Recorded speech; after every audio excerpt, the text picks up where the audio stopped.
afternoon. I'm A. And I'm Frank. Today, we're adumbrating the second half of Chapter 40. America confronts the post-Cold War era. Kennedy, Cohen, and Bailey's The American Pageant textbook. Or, if you're using the 15th or older edition, Chapter 41. I'll be starting us off once again with scandal in the Clinton administration. Now, scandal was nothing new to Bill Clinton. While he was governor of Arkansas, his involvement in the infamous Whitewater real estate deal had prompted special investigation. However, in 1998, it was discovered that Clinton had lied while under oath concerning his sexual relations with an intern named Monica Lewinsky, stating, quote, "I did not have sexual relations with that woman."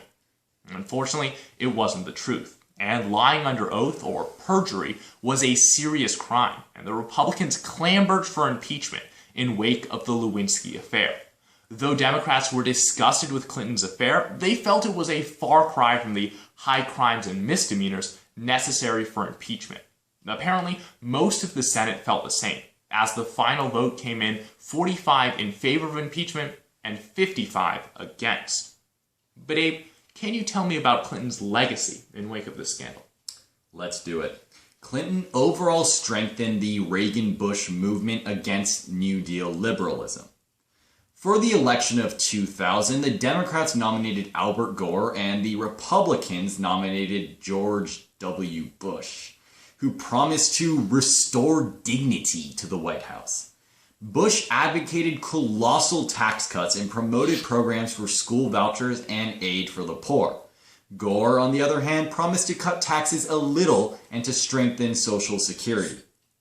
The election hinged on Florida's electoral votes, and after a 5-week-long debate over how to count Florida's votes, the Supreme Court ruled that hand counts were unconstitutional since they violated the 14th Amendment. Thus, Bush won the election, even though 10 out of 11 African Americans had voted for the Democratic Gore.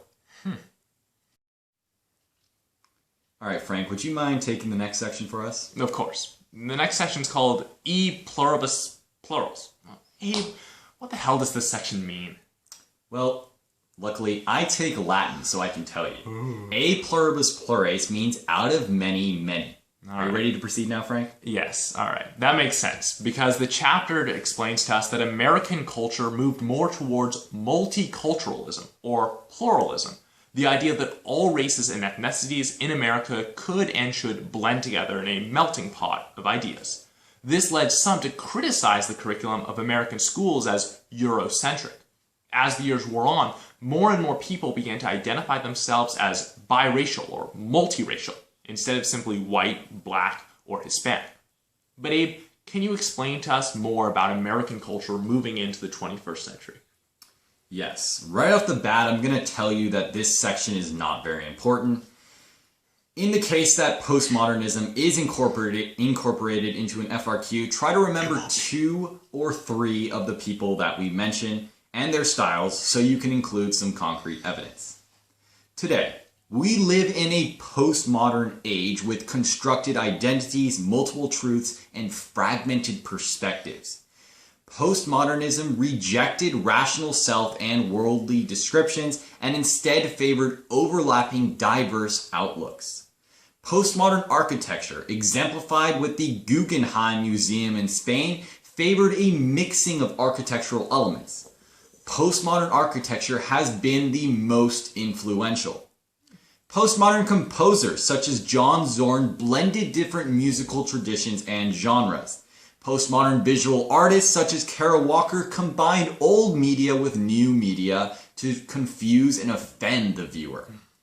And postmodern literature, such as Colson Whitehead's The Intuitionists, included adapted parodies and paradoxes. Immigrant authors also flourished, such as Chinese Ha Jin, who wrote about China in the novels Waiting and War Trash. All right, Frank, could you sum up this postmodern culture for us? Of course. I'll do it in one sentence. Changes in media and communication led to the proliferation of new types of music and entertainment, such as Jay-Z's new hip-hop music, and new movies and TV shows like Pulp Fiction and The Sopranos. Thank you for watching. Please make sure to check out our website for practice AP questions. And don't forget to click down here for the Quizlet set for all those bold terms and important people. Don't forget also to comment, like, and subscribe, and we'll catch you guys next time for the final chapter of the American Pageant.